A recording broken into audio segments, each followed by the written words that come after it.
Siapa yang kita dahulukan, orang tua atau istri? Oh, ini nampaknya pertanyaan dari ikatan suami takut istri. Karena beberapa kali dia mengatakan orang tua, kata istrinya, aku gak percaya. Andai kau gendong ayahmu dan ibumu dari Bangka Tengah, kau pergi ke Makkah, kau keliling Ka'bah, kau cium Hajar Aswad, kau naik ke Bukit Sofa, kau pergi ke Bukit Marwah, kau pergi ke Padang Arafah, kau pergi ke Musdalifah, melontar jumrah di Mina, balik lagi ke Makkah, kau tawaf ifadah, belum tentu dapat menebus sekali teriakannya saat dia lahir ke atas dunia.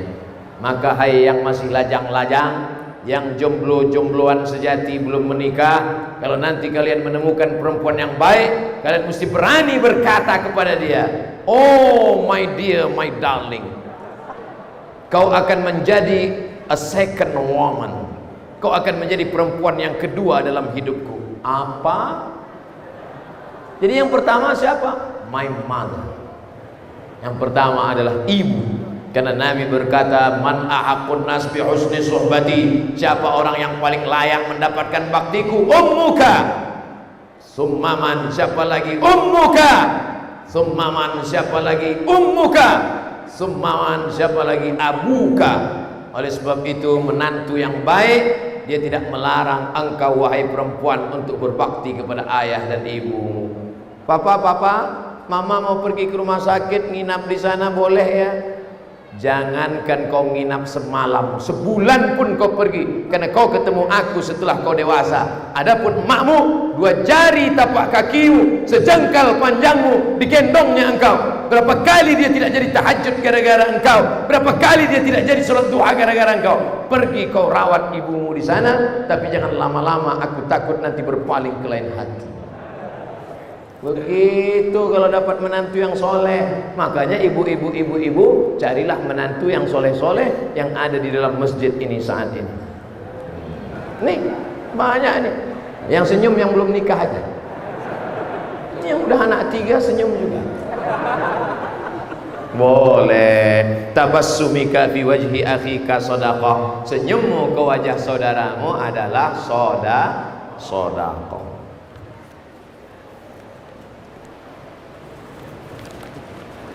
Saya masih single, belum berkeluarga. Jelas tuh dah. Tak perlu kau katakan 2 kali, aku faham. Saya niat mau hijrah Pak Ustadz. Mantap. Ini momen hijrah. Yang pakai sabu-sabu, hijrahlah. Yang minum khamar, hijrahlah. Yang pacaran, hijrahlah. Selama ini bingung kapan momennya ya. Aku mau taubat sebenarnya, terus nunggu tanggal merah. Inilah momen hijrah. Betul-betul hijrah. Mudah-mudahan kita semua betul-betul hijrah tahun ini. Dalam Islam kan zina dilarang Pak Ustadz. Betul, dilarang. Kecuali disertasi yang terbaru, katanya boleh. Kalau kita mau milih pasangan tanpa kenalan gimana Pak Ustadz? Ta'aruf. Datang ke kiai. Ini ketua PCNU ada. Datang ke ketua MUI. Datang ke Habib. Stok mereka banyak. Assalamualaikum kiai. Ya, saya belum nikah Pak Kiai, kelihatan dari tatap matamu. Tolong Kiai kenalkan saya sama yang solihah.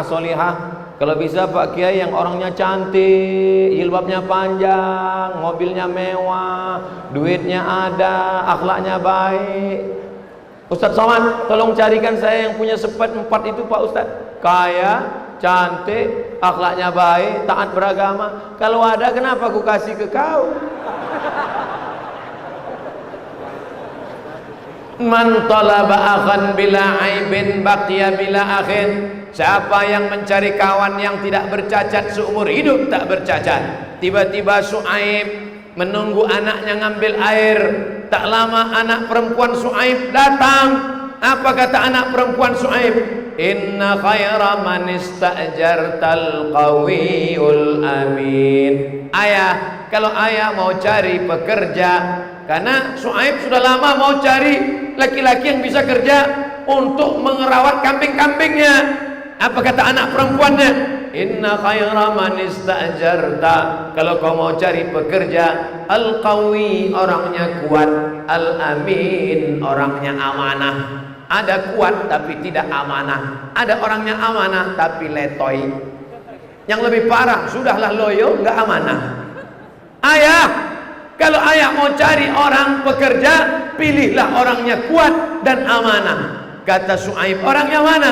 Nggak jauh-jauh dari ayah. Nih orangnya, Musa alaihi. Su'aib curiga. Sudah lama kamu kenal dengan dia? Baru tadi ayah. Kok bisa kamu tahu dia kuat? Kebetulan kami ngantri mau ngambil air ayah. Sumur itu tertutup batu besar, batu bergelinding dari atas menutup pintu sumur. 30 orang menggeser tidak bisa. Akhirnya laki-laki ini datang. Dia geser dengan tangannya, terbuka pintu sumur dan kami pun bisa mengambil air. Inilah orangnya ayah. Dari mana kau tahu dia amanah? Setelah mendapat air kami berjalan. Saya di depan, dia di belakang. Angin bertiup kencang, nampak lekuk tubuhku. Maka kata dia, hai perempuan, kau di belakang, aku di depan. Amanah, nggak perlu kenalan lama, sudah tahu kuat dan amanah. Oleh sebab itu banyak orang pacaran 2 tahun, 3 tahun, 5 tahun, tapi tak tahu apakah dia kuat atau amanah. Ternyata semuanya penuh dengan kepalsuan, pencitraan, kebohongan. Maka carilah laki-laki yang amanah, yang jujur, yang baik, yang dikenal oleh ustadz, yang diketahui oleh habib, jamaah dari ulama. Maka insya Allah selamat kalian dunia akhirat. Jangan lihat dari kendaraan dia datang naik apa, karena boleh jadi mobil mewah itu belum lunas. Ini kalau datang naik ojek langsung diusir pulang. Perhatikan baik-baik. Lagi-lagi yang dipilih adalah yang unggul, akidahnya benar, ibadahnya betul, dan berakhlakul karimah.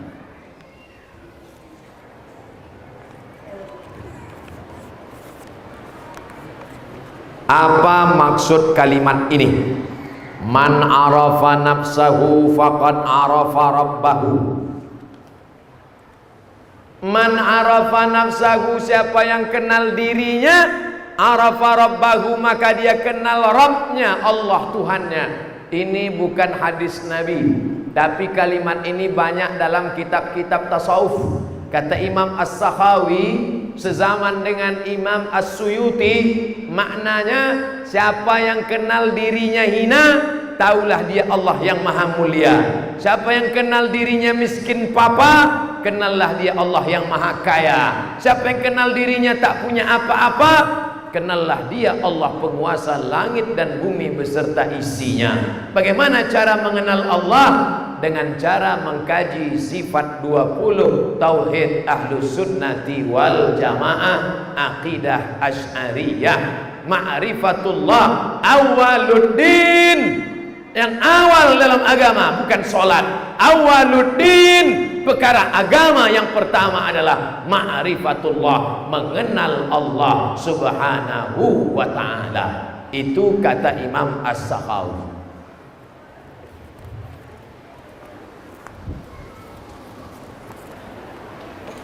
Saya mau tanya, seorang perempuan saat itu masih berstatus istri orang.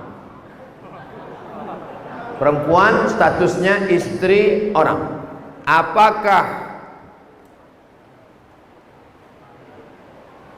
Apakah tindakan saya lakukan salah ketika saya menceraikan suami saya setelah mengetahui bahwa dia seorang LGBT?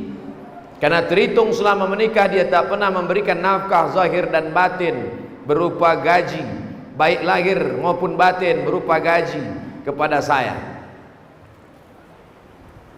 Boleh jadi dia menikah dulu karena ingin taubat berhenti dari LGBT. Maka ketika langsung kau gugat dia pengadilan, dia bukannya malah sehat, makin dahsyat homonya. Karena dia sudah putus asa. Oleh sebab itu laki-laki yang tidak memberikan nafkah pada istrinya, nama penyakitnya inin, impotensi ataupun tak berselera kepada perempuan, maka dia diberikan masa namanya al-uyub al-musawwahah, penyakit-penyakit yang membolehkan perempuan menuntut cerai, berobat selama setahun, baik karena maaf impoten maupun karena kelainan seksual atau karena jatuh lalu uratnya putus, maka dia diberi kesempatan berobat selama setahun. Bawa ke ustad-ustad supaya diruqyah. Masa homo obatnya ruqyah? Kisah nyata yang cerita ke saya Ustadz Saifullah, Ustadz ruqyah. Ternyata ada homo setelah diruqyah sehat. Rupanya yang mengganggu dia selama ini setan LGBT. Iya, jadi setan ini rupanya juga ada yang homo dan lesbi.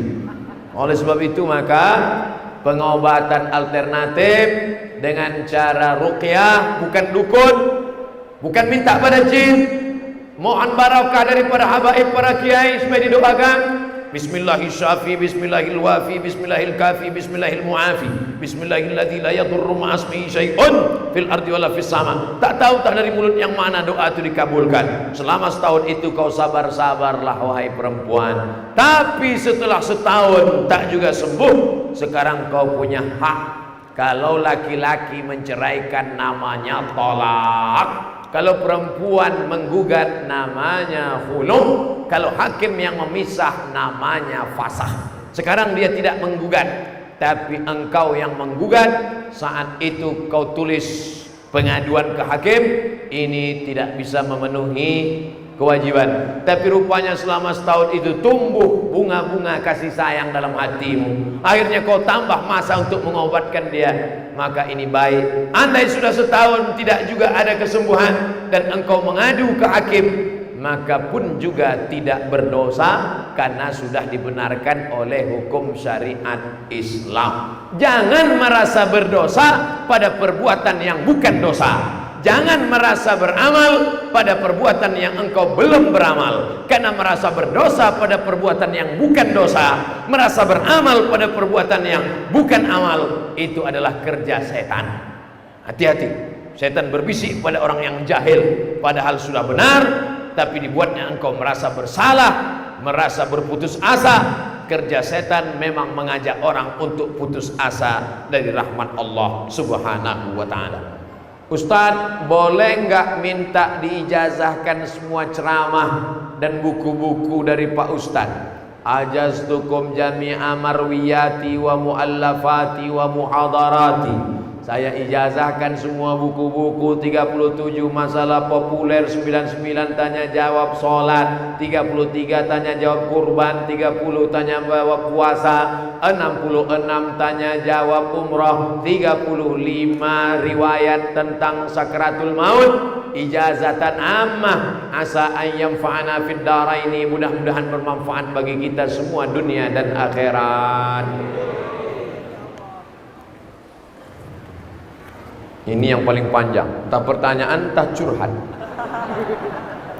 Di kalangan masyarakat sebelumnya tidak banyak yang kenal saya, tidak banyak yang saya perbuat di masyarakat. Tahun 2019 saya mengikuti pemilihan anggota dewan dan menang, alhamdulillah. Tapi kemenangan saya peroleh dengan cara money politik, menyiram duit. Apakah yang saya peroleh itu haram Pak Ustadz? Satu, la'ana Rasulullah sallallahu alaihi wasallam ar-rashi wal murtashi. Rasulullah melaknat orang yang menyogok dan orang yang menerima sogok. Orang yang menjual anggur, kurma, gandum, di luarnya kering, di dalamnya basah. Lalu Nabi memasukkan tangannya ke dalam. Ma hadza ya sahibat ta'am. Hei penjual makanan, ini kenapa di dalam ini basah? Kata yang jual makanan, asabahul matar, kena hujan, basah di dalam kena hujan. Pembeli tidak tahu, maka kututup dengan yang kering di luar. Apa kata Nabi? Man rasyana falaysa minna. Siapa yang menipu, siapa yang bohong, bukan golongan kami. Kalau sekedar jual makanan saja menipu sekilo 2 kilo bukan golongan Nabi, apalagi sampai menipu orang banyak. Yang ketiga, hasil dari yang haram maka juga haram. Naha Rasulullah SAW an thamanil kalbi wa mahril baghi wa hulwanil kahin. Nabi melarang hasil jual beli anjing, hasil prostitusi WTS PSK, hasil dukun, karena yang tiga ini haram. Anjing haram, PSK haram, dukun haram, hasilnya juga haram. Maka yang diperoleh dari yang haram, hasilnya haram, dimakan. Ayyuma lahmin, setiap daging di badan, nabata min haramin, tumbuh dari yang haram, fannaru aulabi, tempatnya api neraka. 4. Hasil haram diberangkatkan orang pergi haji umrah, hasil haram dibangunkan ke masjid surau langgar musalla, hasil haram dibelikan beras kasih anak yatim fakir miskin. Innallaha thayyibun, Allah maha suci, la yaqbalu illa thayyiban, Allah tidak menerima kecuali yang suci-suci saja. Anfiqu, berinfaklah, anfiqu, berzakatlah, anfiqu, bersedekahlah, min thayyibat, yang baik-baik, karena yang tak baik tak diterima Allah. Apa kata Imam Abdul Wahab Asy-Sya'rani dalam kitab Tanbihul Mughtarrin? Tanbih, peringatan, mughtarrin, orang-orang yang tertipu dengan harta, tertipu dengan jabatan. Dia sangka baik, padahal sedang mencuci dengan air kencing. Mencuci. Kamu lagi ngapain? Nyuci. Kamu lagi ngapain? Nyuci. Nampaknya bersih, nyuci, tapi sedang mencuci dengan air kencing. Kain yang dicuci dengan air kencing, maka kain itu najis, tak bisa dibawa untuk menghadap Allah Subhanahu wa ta'ala. Yang terakhir, yang kelima, hasil dari yang haram masuk ke mulut lewat lidah. Lidah makan haram, tak mungkin didengar, dikabulkan Allah. Rajulun as'as, ada orang rambutnya kusut, berdegu, naik tangannya ke atas berdoa, ya Rabb, ya Allah. Apa kata Allah Subhanahu wa ta'ala? Doanya tak dikabulkan. Mat'amuhu haram, makanannya haram. Masrabuhu haram, minumannya haram. Malbasuhu haram, pakaiannya haram. Wa ghudhiya bil haram, disuapkan ke mulutnya makanan haram. Mudah-mudahan kita selamat dari yang haram ini insyaallah. Amin ya rabbal alamin. Sallallahu ala Muhammad, sallallahu alaihi wasallam, sallallahu ala Muhammad, sallallahu alaihi wasallam. Ya Nabi salam alaika, ya Rasul salam alaika, ya Habibi salam alaika, salam